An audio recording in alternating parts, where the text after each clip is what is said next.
కొత్త సంవత్సరం ప్రారంభమైన వేళ దేశ ప్రజలు పండుగ చేసుకుంటున్నారు. ఈ సందర్భంగా ప్రధాని Modi, AP CM Chandrababu, Telangana CM కేసీఆర్లతో పాటు రాజకీయ ప్రముఖులు, సినీ ప్రముఖులు ప్రజలకు శుభాకాంక్షలు తెలియజేస్తున్నారు. ఇంకా కొత్త సంవత్సరం అన్నాక కొన్ని కీలక నిర్ణయాలు తీసుకుంటూ ఉంటారు. ఈ క్రమంలో విలక్షణ నటుడు, జాతీయ అవార్డు గ్రహీత ప్రకాష్ రాజ్ కొత్త సంవత్సరం సందర్భంగా కీలక నిర్ణయం తీసుకున్నారు. వచ్చే లోక్సభ ఎన్నికల్లో స్వతంత్ర అభ్యర్థిగా పోటీ చేస్తున్నట్లు ట్విట్టర్లో ప్రకటించారు. తన ట్వీట్లో అందరికీ నూతన సంవత్సర శుభాకాంక్షలు తెలియజేశారు. మీ అందరి మద్దతుతో వచ్చే లోక్సభ ఎన్నికల్లో పోటీ చేస్తున్నాను అని తెలిపారు. ఏ నియోజకవర్గం నుంచి పోటీ చేస్తాను అన్నది త్వరలో ప్రకటిస్తాను అని చెప్పారు. దేశంలో ప్రజాప్రభుత్వం రానుందని, చివర్లో సిటిజన్స్ వాయిస్, జస్ట్ ఆస్కింగ్ పార్లమెంట్లో కూడా అంటూ హ్యాష్ ట్యాగ్లు పెట్టారు.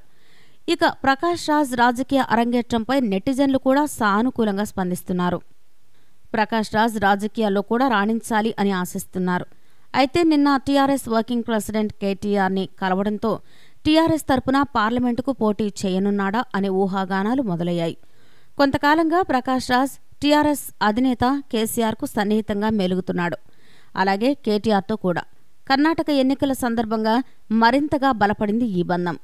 ఇక ఇటీవలే జరిగిన తెలంగాణ ఎన్నికల్లో టీఆర్ఎస్కు తన మద్దతు ప్రకటించాడు ప్రకాష్ రాజ్.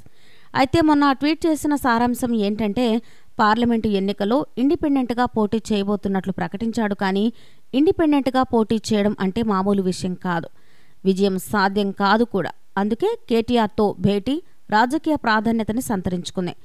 ప్రకాష్ రాజ్ మహబూబ్ నగర్ జిల్లాలోని ఓ గ్రామాన్ని దత్తత తీసుకున్నాడు. దాంతో తెలంగాణ నుండి, అందున టీఆర్ఎస్ నుండి పార్లమెంటుకు పోటీ చేసినా ఆశ్చర్యం లేదని తెలుస్తోంది. అయితే పార్లమెంటు ఎన్నికలకు ఇంకా సమయం ఉన్నందున కొద్ది రోజుల్లోనే మరింత క్లారిటీ రానుంది. ఈ వీడియో కనుక మీకు నచ్చినట్లయితే లైక్ చేయండి, షేర్ చేయండి. ఇలాంటి లేటెస్ట్ వీడియోస్ కోసం మా ఛానల్ని సబ్స్క్రైబ్ చేసుకోండి.